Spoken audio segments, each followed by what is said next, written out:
शिवसेनेचा आज 59वा वर्धापन दिन। थोड्याच वेळात षण्मुखानंद सभागृहात उद्धव ठाकरेंची तोफ धडाडणार, तर बरळीमधील एनएससीआय डोममध्ये एकनाथ शिंदे कार्यकर्त्यांना करणार मार्गदर्शन।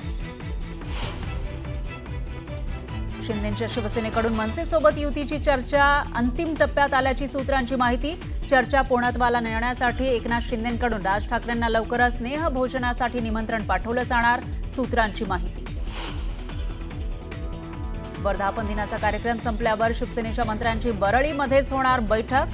मंत्र्यांना दिलेल्या जिल्ह्यांच्या जबाबदारीचा शिंदे घेणार आढावा। मनपा निवडणुकीच्या पार्श्वभूमीवर बैठकीला महत्त्व।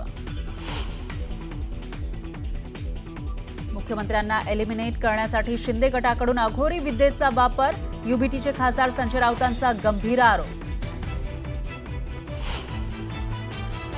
राणे बंधूंमध्ये शीतयुद्ध सुरू। नितेश राणेंकडून व्हॉट्सअॅप स्क्रीनशॉट शेअर करत कार्यकर्त्याला धमकावल्याचा आरोप, तर निलेश राणेंना दिली मित्रपक्ष असल्याची आठवण करू। महाराष्ट्रात हिंदीसह 3 भाषा शिकवल्या पाहिजेत या गुणरत्न सदावर्तेंच्या भूमिकेनंतर मनसे कार्यकर्त्यांकडून धमकीचा फोन। सदावर्तेंचा मनसेवर गंभीर आरोप। मंत्री गिरीश महाजन यांनी घेतला गोदावरीच्या पूरस्थितीचा आढावा। वाहन पार्किंगची व्यवस्था दुसरीकडे करण्याचं आश्वासन। जगबुडी नदीनं ओलांडली धोक्याची पातळी। खेड शहरामध्ये पाणी शिरल्यानं व्यापाऱ्यांची धावपळ। नागरिकांना सतर्क राहण्याच्या सूचना। जोरदार पावसामुळे इंद्रायणी नदीच्या पाणी पातळीत मोठी वाढ। भक्ती सोपान पूल गेला पाण्याखाली। संपूर्ण इंद्रायणी घाट केला रिकामा। पुणे जिल्ह्याच्या मुळशी तालुक्यामध्ये जोरदार पाऊस। घोटाबडे फाट्याहून हिंजवडीकडे जाणाऱ्या रस्त्यावर पाणी।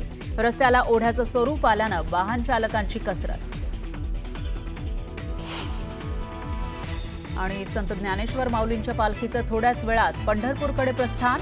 वैष्णवांच्या मेळाव्यानं आळंदी दुमदुमली। संत तुकाराम महाराजांची पालखी आकुर्डी मुक्कामी।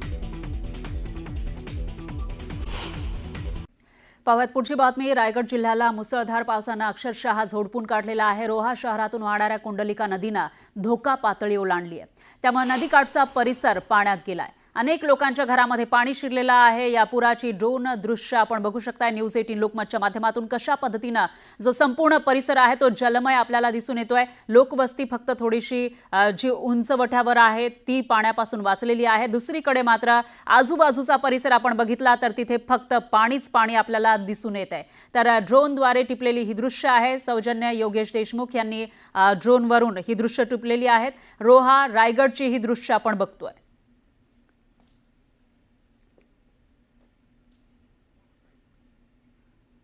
तर रायगड जिल्ह्याला मुसळधार पावसानं झोडपून काढलेला आहे आणि त्यानंतर नेमकी काय स्थिती आहे तिकडची त्याची ही एक्सक्लुझिव्ह दृश्य आपण न्यूज 18 लोकमतच्या माध्यमातून बघतोय। रोहा शहरामधून कुंडलिका नदी वाहते आणि या नदीनं धोका पातळी ओलांडलेली आहे। त्यानंतर आजूबाजूच्या संपूर्ण परिसरामध्ये आपल्याला फक्त पाणीच पाणी दिसतंय। त्यामुळे इथे राहणारे जे लोक आहेत त्यांचे मात्र हाल होण्याची शक्यता आहे आणि पाऊस जर असाच बरसत राहिला तर हे जे पाणी सध्या आपल्याला आजूबाजूला दिसतंय ते लोकवस्तीमध्ये जाण्याची ही शक्यता आहे। दरम्यान आपण जर निरखून बघितलं तर या ड्रोनच्या दृश्यामधून आपल्याला दिसतंय की लोकवस्तीमध्ये सुद्धा काही रस्त्यांवर पाणी साचल्याचं दिसून येत आहे। त्यामुळे आता पुढे नेमकं काय होणार हा सवाल आहे आणि सध्या काय स्थिती आहे हाही सवाल आहे। तर याविषयी अधिक माहितीसाठी आपले प्रतिनिधी मोहन जाधव हे आपल्या सोबत जोडले गेले आहेत। मोहन, काय सांगता? रोहा रायगडची ही दृश्य भयानक आहेत। आपल्याला सगळीकडे फक्त पाणीच पाणी दिसतंय। सध्या काय स्थिती आहे? रायगड जिल्ह्यात 2 दिवसात मुसळधार पाऊस झाला होता। पूर्ण रायगड जिल्ह्यात सगळ्या नद्या भरून वाहत होत्या आणि सकाळपासून जो पाऊस सुरू झाला तो पूर्ण रायगड जिल्ह्यात जलमय झालं होतं। कोलाड, नागोठणे, अलिबाग जो कोलाडचं आणि रोह्याचं जे दृश्य आहे आपण बघू शकतो। ड्रोनचं शूटिंग आहे। पूर्ण रोह्याच्या शहराच्या लगत जे पाणी आहे पूर्ण पुराचं पाणी भरलं होतं।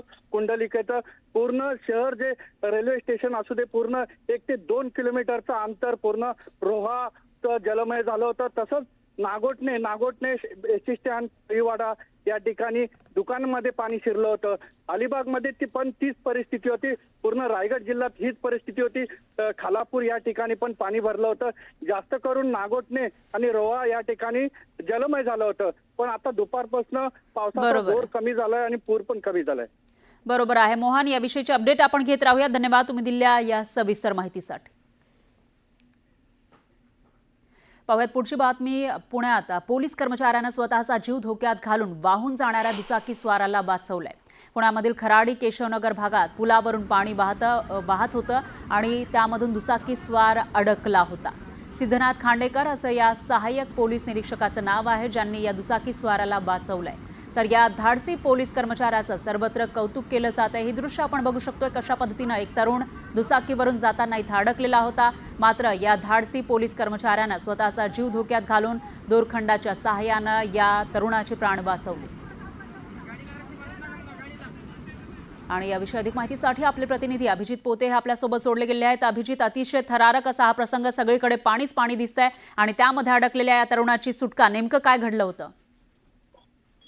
फरा, आपण पाहतोय की पुणे शहरात काल रात्रीपासून मुसळधार पाऊस पडतोय आणि या सतत पडणाऱ्या पावसामुळे पुणे शहरातल्या अनेक रस्त्यांवरती पाणी साचलेलं आहे, अनेक पुलांवरती पाणी आलेलं आहे. आणि असाच एक पूल खराडी आणि केशवनगर, जे पुण्यातले दोन भाग आहेत खराडी आणि केशवनगर, त्या भागांना जोडणारा एक पदचारी मार्ग पूल आहे, त्याच्यावरून दुचाकी देखील जातात. आणि या पावसामुळे जो खडकवासला धरणातून पाणी सोडण्यात आलं, त्यामुळे हे पाणी काही प्रमाणात त्या पुलावरती आलं होतं. पण याच पुलावरती दुपारी प्रवास करताना दोन दुचाकी स्वार जे आहेत ते अडकलेले पाहायला मिळाले होते. आणि त्यांच्याच मदतीला देवदूत म्हणून एक पोलीस कर्मचारी आले, ज्यांचं नाव सिद्धनाथ खांडेकर आहे. खराडी पोलीस स्टेशनचे सहाय्यक पोलीस निरीक्षक आहेत ते. त्यांच्या लक्षात आलं की हे दुचाकी स्वार खरं तर त्या पाण्यामध्ये अडकले आहेत आणि त्यानंतर त्यांनी आपल्या जीवाची बाजी लावत स्वतः त्या पाण्यात जे API आहेत ते उतरले. खराडी पोलीस स्टेशनचे दोरखंड त्यांना लावला आणि त्या दुचाकी स्वारांना बाहेर काढण्यात त्यांना यश आलं. आणि आता या पोलीस कर्मचाऱ्याचं सर्व स्तरावरून कौतुक पुण्यात होताना पाहायला मिळतंय. बरोबर आहे अभिजित, धन्यवाद तुम्ही दिलेल्या या सविस्तर माहितीसाठी. आणखी एक मोठी बातमी आहे. हवामान विभागानं दिलेल्या येलो अलर्टनुसार नाशिक शहरामध्ये सुद्धा मोठ्या प्रमाणामध्ये पाऊस झालेला आहे आणि तालुक्यामध्येही पावसानं जोरदार हजेरी लावली. शहरात गेल्या 24 तासात झालेल्या सततच्या जोरदार पावसामुळे गोदावरी नदीच्या पाणी पातळीत वाढ झाली आहे. तर या जोरदार पावसामुळे गोदावरी पात्रामध्ये एक कार बुडाली होती. ही कार वाहून जाऊ नये म्हणून स्थानिकांनी कारला बांधून ठेवलं. त्यानंतर आता संबंधित कार पुराच्या पाण्यातून बाहेर काढण्यात आली आहे. शहरवासियांना सतर्कतेचा इशारा देत पावसाळ्यामध्ये सुरक्षित राहण्याचं आवाहन करण्यात आलंय. तर ही दोन दृश्य आपण बघू शकतो. दुपारच्या सुमारास पुरात ही कार बुडालेली होती आणि जे पाणी आहे ते मात्र कारच्या छतापर्यंत आल्याचं दिसतंय आणि त्यानंतर कार वाहून जाऊ नये म्हणून बांधून ठेवण्यात आलं तात्पुरतं आणि त्यानंतर आता 3 तासांनी ही कार बाहेर काढली. आम्ही आता पोलीस प्रशासनाला सांगेल, महापालिकेला मी सांगेल की ते बोर्ड फलक लावले गेले पाहिजेत. इथे काही लोक अशा दिवसामध्ये उभे करून गार्ड्स त्यांना गाड्याचं पार्किंग त्यांना वेगळ्या ठिकाणी करायला लावावं लागेल. कारण आता अचानक पाऊस येतो, आपण बघितलं की रेकॉर्डतोड पाऊस या ठिकाणी होतोय, वरती होतोय आणि त्यामुळे अचानक पूर येतो आणि मग कोणाला याची कल्पना नसते की इतक्या जोरात या ठिकाणी एवढा मोठ्या प्रमाणात पूर येईल. आणि म्हणून या ठिकाणी आता आम्ही फलके लावू, सगळ्या आमचे गार्ड्स या ठिकाणी ठेवून पार्किंग कुठे करायचं, किती सुरक्षित ठिकाणी कुठे करायचं हे आम्ही सूचना देऊ. नाशिकच्या गोदापात्रामध्ये अडकलेली गाडी अखेर रेस्क्यू करण्यात आलेली आहे. MH15 DG 9007 क्रमांकाची ही वर्णा कार आहे आणि ही अखेर रेस्क्यू करण्यात आलेली आहे. याच गाडीची दृश्य आपण बघू शकतो. समोर असलेल्या पुलाच्या खाली ही गाडी अडकलेली होती. ज्या तरुणानं ही गाडी काढलेली आहे आपण त्याच्याशी बोलूया. शंकर, तू आणि तुझ्या मित्रांनी अखेर ही गाडी काढली आहे. किती प्रयत्न करावे लागले आणि कशा पद्धतीने ही गाडी रेस्क्यू केली? एक मला एकदा आहे का कोशिश करण्याची हार नाही होत, त्यामुळे आम्ही कोशिश केली. कालावधी हा 3 ते 3.5 तासाचा लागला होता. त्याच्यासाठी आम्ही सर्व मित्र वगैरे थांबलेलो होतो, वाट बघत होतो केव्हा पाण्याचा स्तर कमी होईल आणि केव्हा आम्ही गाडी घेऊन.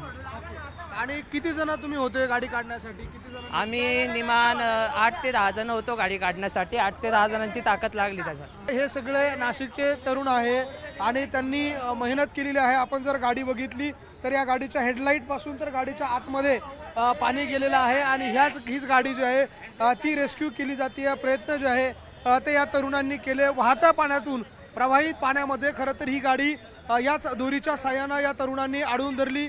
एका पोलला खांबाला ती जी आहे ती बांधून ठेवली, पुढे प्रवाहित होऊ दिली नाही. आणि त्यानंतर या सगळ्या तरुणांनी प्रयत्न करून शर्थीचे प्रयत्न करून ही गोदावरी नदीच्या पात्रामध्ये अडकलेली गाडी अखेर रेस्क्यू केलेली आहे आणि ही गाडी प्रवाहित पाण्यापासून बाहेर काढलेली आहे. आपण अजूनही पाण्यातली दृश्य बघू शकतो. गोदावरी नदी जी आहे ती दुथडी भरून वाहते. गोदावरी नदी अद्यापही प्रवाहित आहे. पूर जो आहे तो अजूनही ओसरलेला नाहीये.